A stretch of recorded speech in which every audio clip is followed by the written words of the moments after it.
Kim Chu, blooming, di makapaniwalang panalo sa Korea at nominasyon sa Taiwan.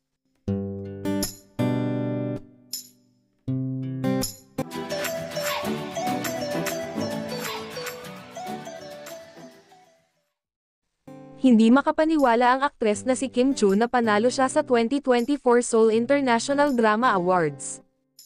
Wow, super winner ang Monday ni Kim Chu, na magkasunod ang naging announcement nitong Monday.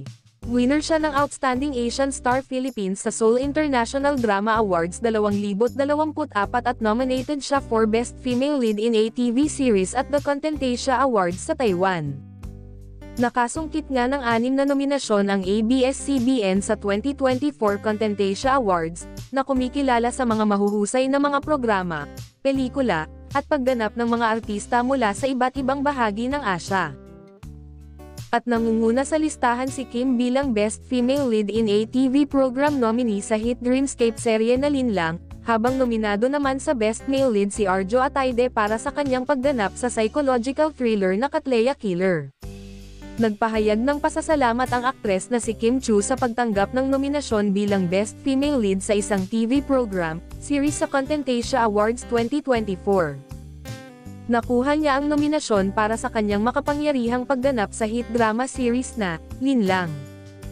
Nominado rin ang Linlang star na si Kayla Estrada bilang Best Supporting Actress in a TV Program, Series. Makikipagtagisan sina Kim, Arjo, at Kayla sa ilan sa premyadong personalidad mula China, Singapore, Thailand, Indonesia, Hong Kong, at India. Ang nominasyon ni Kim Chu ay isa sa 6 na tanggap ng ABS-CBN mula sa Contentation Awards 2024. Samantala, nominado bilang Best Asian Feature Film, telemovie ang Star Cinema revenge drama na A Very Good Girl ni Catherine Bernardo at Dolly De Leon, kasama ang ilang natatanging pelikula mula Malaysia, Indonesia, at Japan. Kasama rin sa mga nominado ang youth-oriented digital series Zoomers para sa Best Asian Short Form Drama Series category. Gaganapin ang award ceremony ng 2024 Contentation Awards ngayong 5 ng Setyembre taong 2024 Trendy Taipei Music, Arts, and Innovation Festival. Samantala, natanong nga si Kim Chu what makes her blooming nowadays. Paliwanag niya, medyo chill siya lately dahil tapos na ang mga taping niya sa 2 trending teleserye na Linlang and What's Wrong with Secretary Kim. Pero malapit na raw ulit siyang maging busy, mag-uumpisa na ulit ng teleserye. Though bare pa ang sagot niya, walang detalye. Pagdating naman sa endorsement niya, hindi raw siya nagbibilang dahil baka mabawasan.